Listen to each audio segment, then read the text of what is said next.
Bonjour à tous et bienvenue dans ce cours d'introduction à Docker. Cette vidéo est donc moi qui parcours l'exercice sur Docker Compose pour la création d'une configuration Drupal.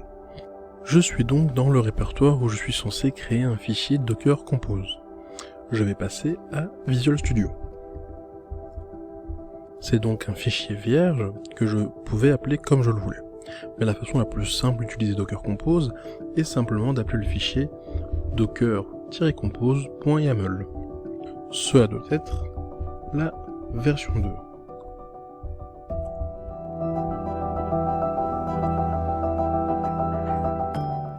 Ensuite, je tape les services. Je sais que je dois faire Drupal.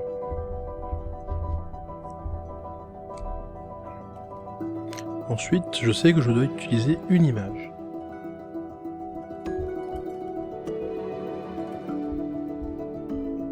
Je vais l'appeler Drupal car c'est simplement le nom de l'image.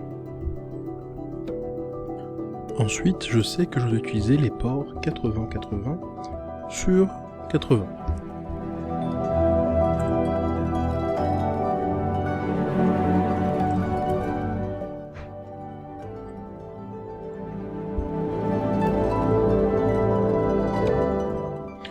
Ensuite, je sais que pour obtenir un point supplémentaire, je suis censé utiliser des volumes. Mais je vais y revenir après. Donc l'autre va être Postgres.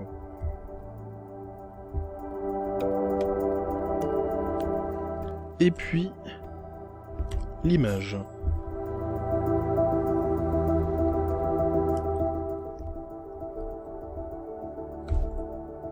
Je n'ai besoin d'aucun port car le port par défaut sera utilisé uniquement à l'intérieur du réseau. Vous remarquerez que vous ne devez utiliser les ports ici que lorsque vous avez réellement besoin du "-p". Étant donné que ces deux éléments seront sur le même réseau Docker, je n'ai rien à faire pour qu'ils se connectent entre eux. Je sais que les instructions disent que je dois définir un mot de passe.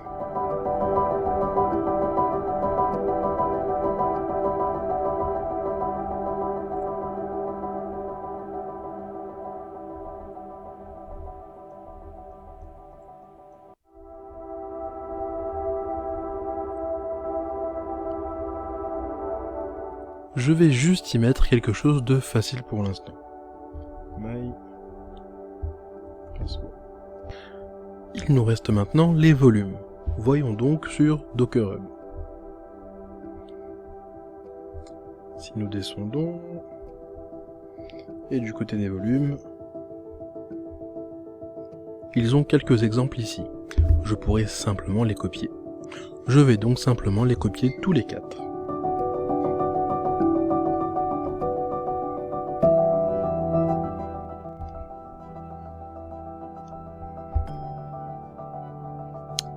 Et voilà. Mais si je veux utiliser des volumes nommés, je dois faire la section des volumes. Et c'est pourquoi c'est un petit point supplémentaire.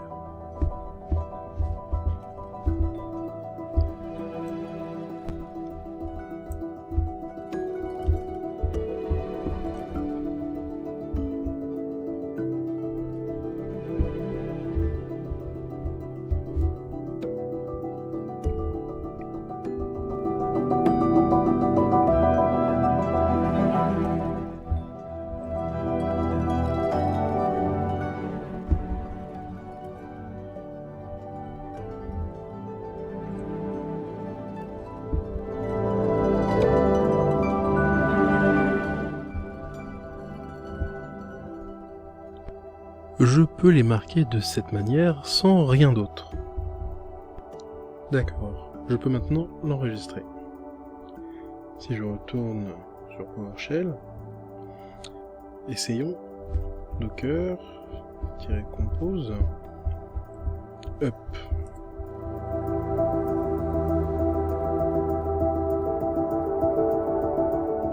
L'on dirait que tout a bien été lancé. Je vais donc retourner sur mon navigateur et taper localhost 80-80.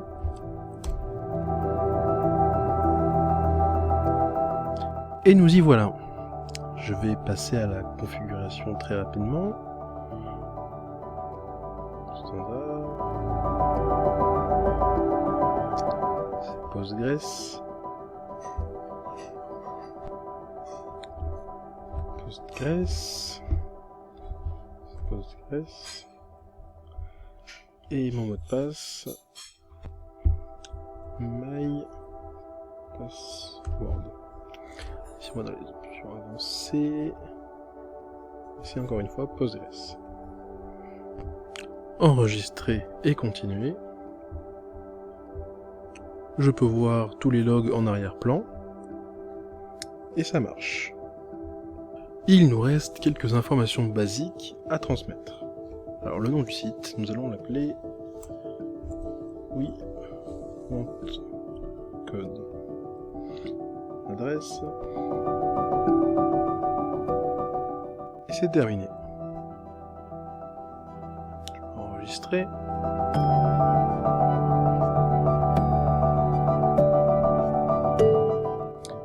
Et voilà. On dirait bien que j'ai un site web Drupal entièrement fonctionnel. Maintenant que j'ai terminé, je peux quitter. Et je souhaite effectuer un nettoyage. Donc je vais faire un docker-compose down. Mais il existe en fait une option pour supprimer les volumes. Je vais donc utiliser down-v pour supprimer également les volumes. Bien entendu, Docker essaie toujours de protéger les volumes par défaut. Et voilà, nous avons terminé. C'est tout pour cette vidéo, mais je vous dis à bientôt pour la prochaine.